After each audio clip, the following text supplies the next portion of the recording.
Late April 1975, the fall of Saigon. If you can, start with kind of, was the momentum building? Could you anticipate what was going to happen? What was it like to be there on the ground?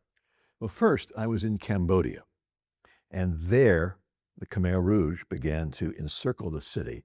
And by the 12th of April, it was surrounded. So, a friend of mine, a cameraman, great cameraman from Australia named Neil Davis, we decided to go into Vietnam.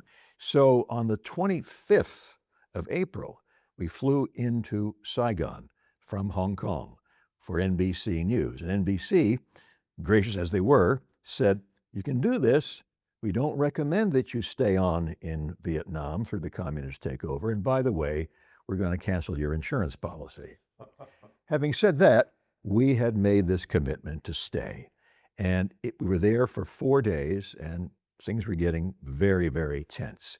Everybody in Saigon was in total panic mode. People were trying to find any way they could to get out of the country. The North Vietnamese troops had surrounded the city on all fronts. The American ambassador was delaying the departure of the embassy because he was still hoping there could be some negotiated end to the war. There was no prospect of that, but he held out that hope.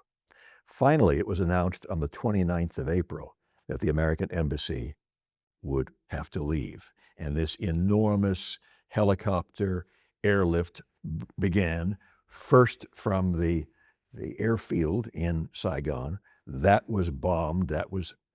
Artillery shells came in. They shifted all operations to the U.S. Embassy. They had two helicopters coming in simultaneously, the big Chinook choppers, taking out 45, 50 people per helicopter. And this evacuation went on for 24 hours. They got 7,000 people in all out of the embassy within a 24-hour period. And we watched, Neil and I, we watched as all that happened.